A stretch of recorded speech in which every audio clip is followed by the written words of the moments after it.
do... Put here. We buy mushroom, yes? Jest do umycia naszych naczyń, ale chyba ktoś tam jest. Przyniosłam sobie.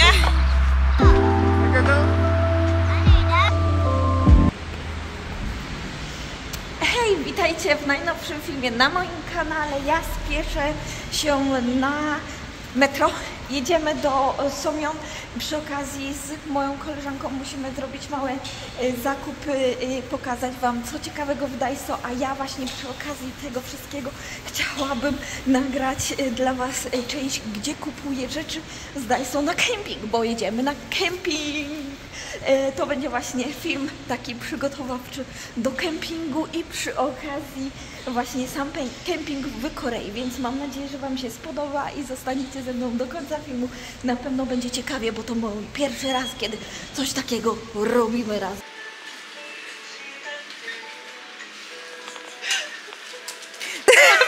Ale to... Będziesz w moim filmie. Jak zadowolona trzymam papier. No właśnie, ale a tutaj też było... Taki organizer? No mam jeden. No wtedy co, się ja nie nigdy nie walą byłam takie na rzeczy. kempingu, więc ja nie mam A to ty nie byłaś? Ja właśnie myślałam, że ty przyjdziesz do mnie. Że ja bym chyba umarła przecież. A ja myślałam, że ty właśnie zabiorę ciebie i mi powiesz, co mam kupić. A tu kicha. O, 10 litrów. mój mąż nie chciał. Ale się właśnie Ale to później też mi się przyda, bo... Wiesz co, ja myślę, że bardziej by nam pasowało coś takiego, albo coś takiego, co? Do jedzenia na kemping. Mąż już kupił, jakbyśmy, nie wiem, gdzieś bez kitu mieli coś kupować. Coś jeszcze potrzebujemy? Nie wiem. Jestem już w domu. Monika pojechała także do siebie po syna do żłobka, a ja chciałam Wam pokazać, co zakupiłam właśnie na nasz kemping, jako że ten film to taki tematyczny film, bardzo kempingowy, więc może zacznę od tych dużych rzeczy, które mi bardzo tutaj zawadzają w kuchni. I jedną z takich większych rzeczy to jest water bag i jest to torba na wodę zakupiona właśnie, żebyśmy mieli szybko taki dostęp do wody. Jak pojadę z Eliaszem na plac zabaw, tam do parku w Busan, to chciałabym wodę mu przynosić. Ostatnio w siatce nosiłam, a taka właśnie torba mi się idealnie sprawdzi na to, żeby wlać tutaj szybko wodę. Kolejną taką dużą rzeczą, i to jest bardziej taki przybornik, żeby powiesić nasze produkty, to zakupiłam coś takiego.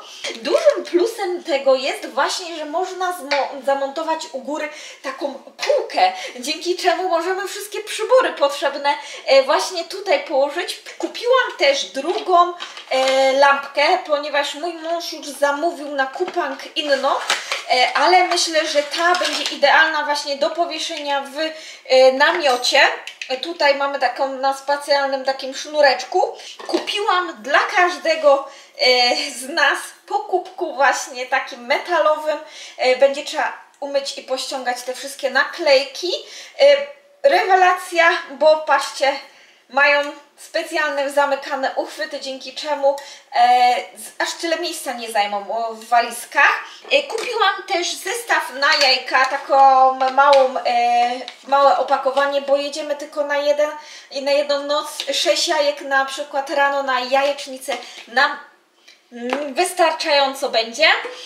Do tego mam właśnie taki garnek. Nie chcę brać czajnika jednak. Myślałam o tym, żeby zabrać czajnika, ale pomyślałam, że chyba jako jedno takie naczynie do gotowania wody albo do ramion.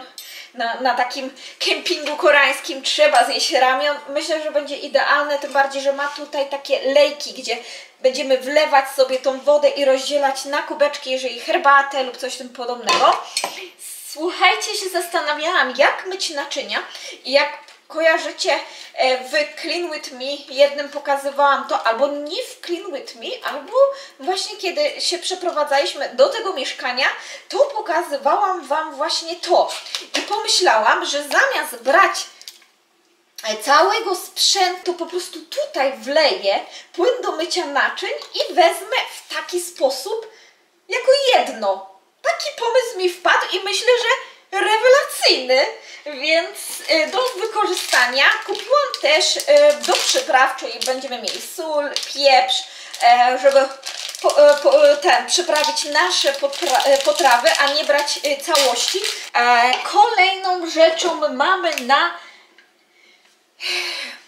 sos sojowy, na olej, 2 takie buteleczki. Szkoda, że teraz właśnie tak myślę, że mogłyby być mniejsze, ale wiecie, jaki tu jest duży plus tego opakowania? To, że to jest odkręcane, więc przez pomyłkę nie wyleje nam się po prostu produkt. Dobra, kupiłam też nam takie wielorazowe naczynia. Myślę, że dużo lepiej niż plastikowe, jeżeli się zdecydujemy częściej jeździć, to nawet na piknik będzie można je wziąć. Chyba tak fajnie będzie. Kupiłam też mniejszą miskę właśnie po to, żeby wziąć także jakąś sałatkę zrobić lub coś, żeby mieć taką małutką, bo ja mam tylko takie duże te miski. Mamy też sztućce i one są fajne, bo mają takie haczyki, więc jak by miały się zgubić, to się nie zgubią. Kupiłam do tego zestawu właśnie te haczyki, żeby ładnie było. Dużo rzeczy będzie to taka prowizorka, bo to są tylko pojedyncze rzeczy, które zakupiłam, a reszta to po prostu będziemy wykorzystywać to, co mamy w domu, ale powoli, nie bądźmy tacy zachłanni, nie wiadomo ile razy będziemy jeździć na takie, więc na taki kemping, więc pewnie się i tak zakochamy, ale powoli, żeby nie wydać fortuny i wiedzieć, co nam się sprawdzi. A myślę, że te rzeczy jak najbardziej ja po prostu będę miała to zawsze u mojego męża w samochodzie, w walizce jakiejś takiej albo w takiej torbie specjalnej. Także nawet jeżeli pójdziemy na jakiś piknik, a nie na sam kemping, to będziemy mogli właśnie wykorzystać i kubeczki, i talerzyczki.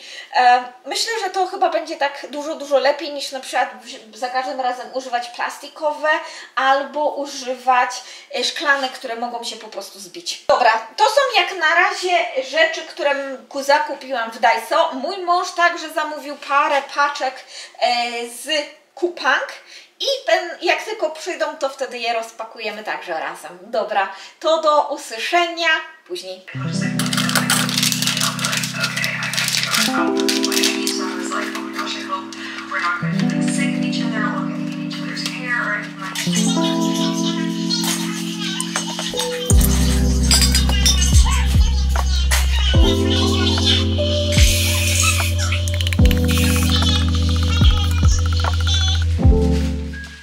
Tutaj chyba będzie najlepiej, żeby rozpakować wszystkie paczki właśnie na kemping, więc zaczynamy. Nie będę tego przedłużać.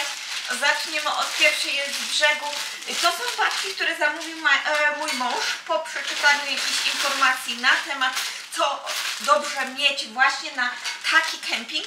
I jedną z rzeczy, którą mój mąż zamówił, to są haki. I się zastanawiam, czy właśnie to są, tak, to są jedne z haków, bo możecie się zastanawiać, co to jest za ciekawy hak. On jest troszkę nietypowy, to jest dlatego, że to są haki przystosowane, aby je namiot przypiąć do drewnianego podłoża, które ma takie, wiecie, jak to one się nazywa, do takich desek. Wkłada się je w taki sposób, zahacza i u góry zahacza się namiot. Bardzo fajnie to przemyślane i naprawdę myślę, że super opcja właśnie, jeżeli nocujemy na takich przygotowanych a la tarasach.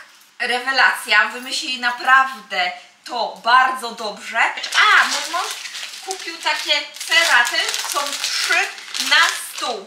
Weźmiemy właśnie stół Eliasza, ten taki różowy i żeby go przykryć i żeby było słodko i ładnie, to będzie taki w krateczkę. O, mój mąż także kupił taką latarenkę i ona jest na, czekajcie, Swiss Mountain, na baterię także. I widzicie, taka old style, wygląda w taki sposób. To jest do przykrycia. To jest taka ala plandeka do przykrycia i też można właśnie pod namiot położyć takie coś, aby nie, no jak to się mówi, żeby nie leżeć na ziemi, żeby właśnie jakieś kamienie lub coś tym podobnego nie przedziurawiły nam namiotu. A, to jest do ognia, żeby właśnie rozpalić ognisko czy coś, no to jest także super, tylko do butankasu, to chyba będę musiała się dopytać mojego męża. To są takie ogromne haki. I słuchajcie, one chyba, tak, one są jeszcze specjalnie zabezpieczone, ale patrzcie, jakie to jest wielkie. Wbijanie tego w ziemię może trochę potrwać, ale jak się już wbije, to myślę, że namiot będzie stał nawet rok. Więc jak widzicie, mamy całkiem sporo tego zamówione. Największej paczki nie otworzyłam. W ogóle jeszcze powinny dojść 2 paczki. Ja się zastanawiam, kto pakuje latawiec w takiej wielkości w taki karton. Czy wy to widzicie? Taki wielki karton i taka mała rzecz. Wonderful. No po prostu mistrzowie pakowania level hall. Zabieram się za posprzątanie tego i widzimy się chyba już, tak mi się wydaje, na kempingu albo w podróży. Zależy jak to będzie. Dobra, do usłyszenia.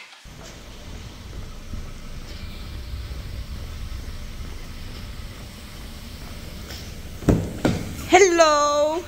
Może nam powiesz, co to za ciekawy alkohol się znalazł na koreańskich półkach z Japonii? Jestem ciekawa, co to takiego ciekawego. O, to wygląda jak herbatka bardziej, a nie jak alkohol. Ale dziwne takie opakowania jak po mleku. Całkiem sporo jest tutaj japońskiego alkoholu. Chińskie też.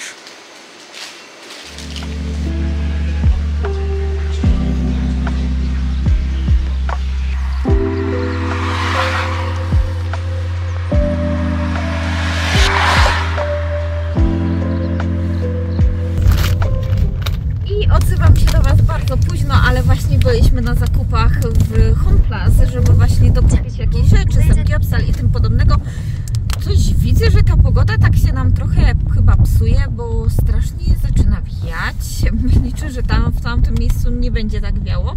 Dobra, my jedziemy i tak naprawdę od nas teraz jest to oddalono jakieś 20 minut. Zdążyliśmy szybko ogarnąć Home Plaza, ponieważ nasz synek śpi. No i jak dojedziemy na miejsce, to wtedy się do Was odezwiemy. Szkoda, że ta pogoda nam się trochę zepsuła.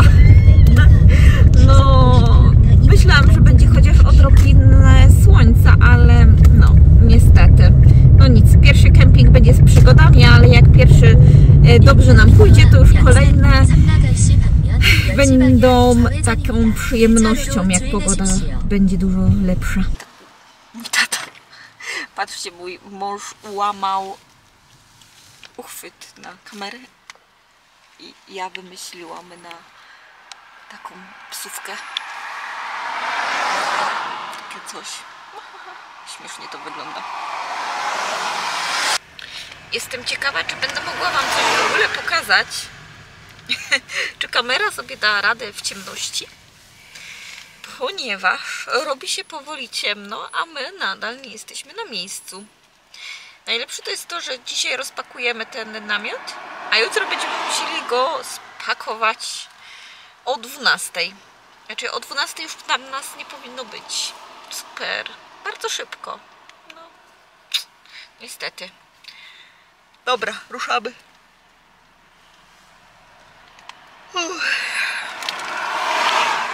A jeszcze Wam nie pokazałam, patrzcie, jak załadowani jesteśmy. ile rzeczy mamy. Tu materac, jakieś takie różne pierdoły, bo nie mamy żadnego takiego materacu dmuchanego niestety. O! O, on już? Dobra, wjeżdżamy do parku. A, tu nic nie widać.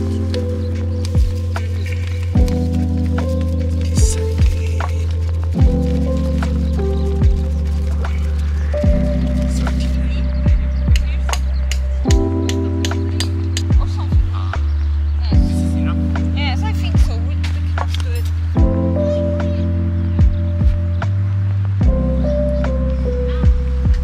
We will put here.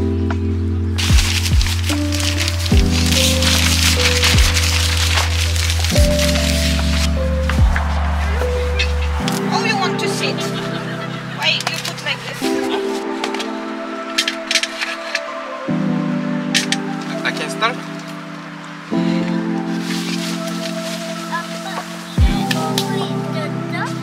아빠 사 먹자?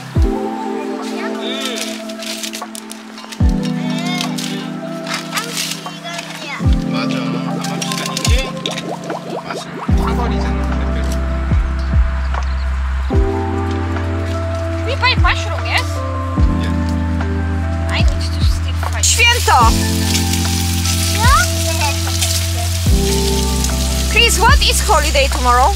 Tomorrow Labor Day. It's I think international.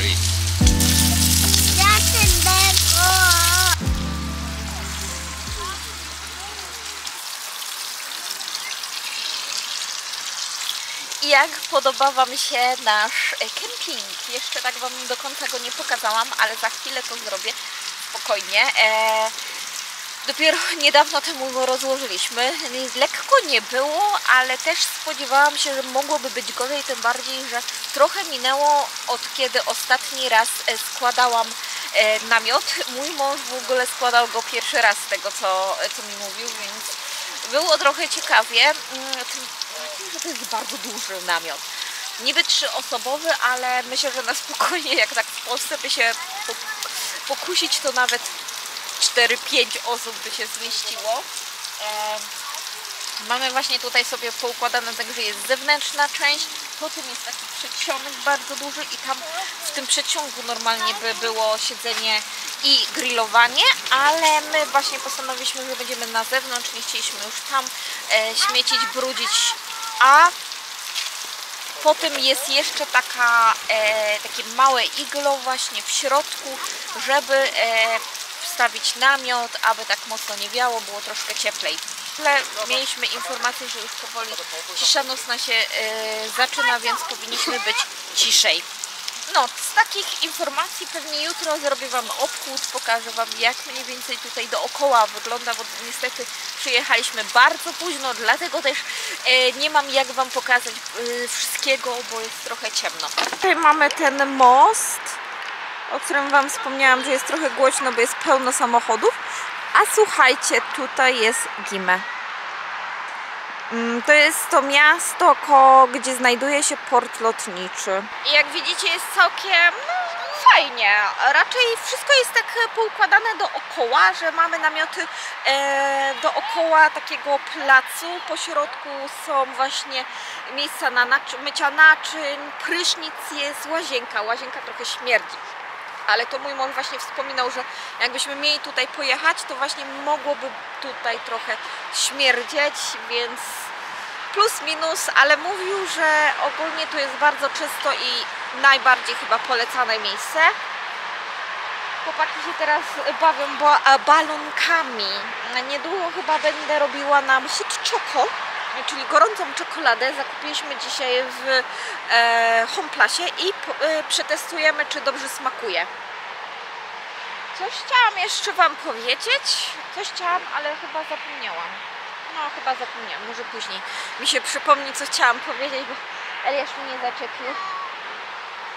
Lecę chyba ogarnąć tamtego naszego grilla i co jeszcze? I wtedy robić tą gorącą czekoladę.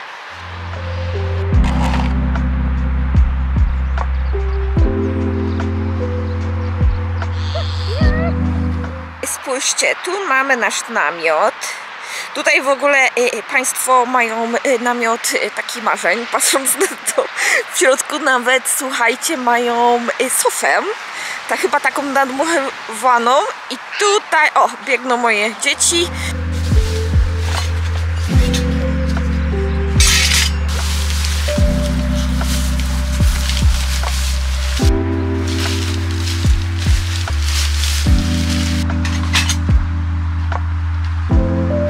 Tutaj nie pokazywałam, mamy w ogóle taki przybornik, ale widzę, że to, co szukam, to nie mam. Też zapakowałam jakieś ściereczki właśnie do wyczyszczenia oraz mokre, raczej nie mokre chusteczki, a te worki na śmieci. Mam też takie, o, to spakowane. Tutaj też były baterie oraz takie klipsy. Okej, a jaki jest plan na dzisiaj? No, widzę. A jaki jest plan na dzisiaj? Zrobimy kawę, chyba zrobimy śniadanie i będziemy uciekać. Chociaż widzę, że sporo ludzi już teraz ucieka, ale zobaczymy. Dobra, a teraz lecimy umyć naczynia. Pokażę Wam, jak to mniej więcej w środku wszystko wygląda. Nie jest to dużo, bo to są takie ala kontenery postawione, więc nic wielkiego, ale na tyle, żeby właśnie porządek utrzymać i jakoś przeżyć tutaj na przykład parę dni, no to jest wszystko. Mam taki kemping, który się sam rusza, aby podciągnąć pod samochód.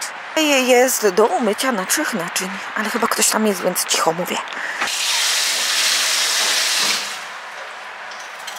Wspominałam Wam, tam mamy do mycia naczyń, toaleta, a z tej strony jest prysznic, do którego teraz wejdziemy. I mamy tutaj prysznic, są dwie szafki do schowania naszych rzeczy, mamy piec do ogrzewania ciepłej wody i naprawdę jest gorąca. I oczywiście są także główki do prysznica, lustro. Nic pięknego, ale wystarczającego. Słuchajcie, myślę, że sporo rzeczy, które dzisiaj przywieźliśmy, zdało egzamin. Co prawda ich nie jest dużo i myślę, że minimalizm trochę tutaj wygrał, bo radziliśmy sobie z tym, co mamy. Wiemy na pewno, co powinniśmy następnym razem zakupić i albo co przywieźć ze sobą i co by nam się jeszcze przydało. Nie jest tego dużo właśnie i to jest fajne, że nie mamy tego za dużo. Teraz czas, moi drodzy, na kawę. Nie mamy żadnego, słuchajcie, jak to się mówi, ale za to ta woda już się nie nadaje do tego. Co? Mama robi kawę! Nie nadawała się, bo już powlatywało parę dziwnych rzeczy, ale za to wlejemy świeżą, którą przywiozłam w baniaku. Przyniosłam sobie.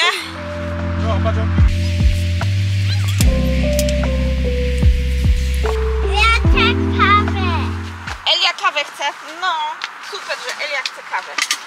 Ostatnio, jak Wam wspominałam o żelkach z zero cukru, to ostatnio Lotte także zrobiło sugar free cookie. Także ciasteczka, które nie zawierają niby cukru.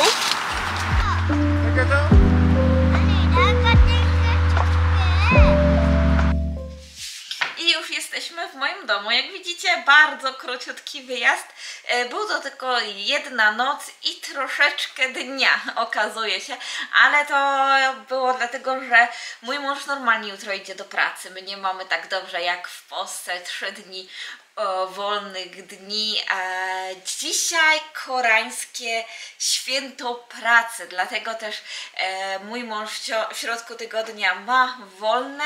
My zdecydowaliśmy się właśnie pojechać w ten dzień na kemping, ale jak widzieliście, pogoda nam trochę nie dopisała, dopiero teraz zaczęło wychodzić słońce. I na sam koniec właśnie tego filmu chciałam Wam powiedzieć moje wrażenia na temat takiego kempingu w Korei. Tak szczerze, w Polsce na takim typowym kempingu nigdy nie byłam. Pod namioty jeździłam na Woodstock. Byłam, słuchajcie, 11 lat pod rząd na Woodstocku. Tutaj powiem wam, jak patrzyłam na te wszystkie namioty i na ten namiot, który myśmy dostali właśnie od znajomego z pracy mojego męża, to jak zobaczyłam ten namiot, to jest ogromny i ludzie dookoła ogólnie, no te kempingi to jest taka porządna robota. Mój mąż w ogóle chyba raz w życiu tylko miał możliwość rozkładania takiego namiotu. No jak słyszeliście, ja miałam, ale dużo mniejszy, taki jednoosobowy, dwuosobowy namiot w rozkładaniu. Chociaż nasz namiot był bardzo duży, to on był tylko 3-osobowy. Na pewno następnym razem bym się nie zdecydowała, to czas, w którym myśmy pojechali na ten kemping. Niestety jechaliśmy tam po pracy mojego męża, zanim zajechaliśmy do sklepu, do Home Plus, zrobiliśmy zakupy i pojechaliśmy na ten kemping. Już było późno, 19:30. Ogólnie nasze miejsce było wykupione od 2:00 i o 12:00 kolejnego dnia mieliśmy już opuścić to miejsce. Więc bardzo krótko i więcej myślę, że było rozkładania tego namiotu, ten sen, niż ogólnie fajnej zabawy i spędzania rodzinnie czasu. Do tego jeszcze chciałam wam powiedzieć na temat cen. Chris, how much we pay for this camping? Mój mąż za chwilę nam powie, ile kosztowało nas camping, jaka cena dokładnie, a ja przy okazji jeszcze wam chciałam powiedzieć o tym, jak w ogóle nam minęła noc. Myśmy nie mieli zwykłego takiego materacu grubszego, dlatego że nam ten duży się nie zmieścił w samochodzie, a nie mieliśmy pompowanego, to wzięliśmy te takie maty, które dzieci mają do zabawy i było bardzo twardo. Dziwne właśnie to było, że pod spodem, pod namiotem była taka kostka, więc też trudno i ciężko było wbić haki w ziemię, znaleźć to miejsce, gdzie jest miękko i żeby wbić, bo bez tego na przykład tam strasznie wiało. Było głośno i strasznie wiało. Była ta ulica, więc no szumiało niestety, więc nocy pierwszej na koreańskim kempingu nie wspominam dobrze. No zobaczymy kolejne. Myślę, że się zdecydujemy. Mamy możliwość zakupu tego namiotu, więc prawdopodobnie chyba go zakupimy i będziemy mieli okazję częściej jeździć na taki kemping. No to zapłaciliśmy 25 000 and this price have 5,000 for Seregi bag. No, 510. Za śmieci, za taką torbę na śmieci właśnie, jeżeli mamy, no to już razem z wyrzuceniem i segregacją, recyklingiem, więc czy tanio? No tak krótko było, no nie było to tanio. Jeżeli byśmy na pewno na cały pobyt zostali tam, to myślę, że by było to w miarę przystępna cena, ale jeżeli przyjechaliśmy tam późnym wieczorem i musieliśmy wcześniej rano wyjeżdżać, no to jest taka nauczka na przyszłość, że na następnym razem jak będziemy jechać na jakiś kemping, to po prostu musimy wiedzieć, że to jednak powinno być takie 2 dni wolnego, ta 1 noc i myślę, że to by mogło być idealne. Dobra, to chyba wszystko. Jeżeli macie pytania na temat koreańskich kempingów, jak to jeszcze wygląda, chcecie się do czegoś dopowiedzieć, usłyszeć coś więcej na ten temat, dajcie znać w komentarzach, a ja będę już kończyć, więc dziękuję, zapraszam do polajkowania, subskrypcji kanału i będziemy się widzieć kolejnym razem. Bye!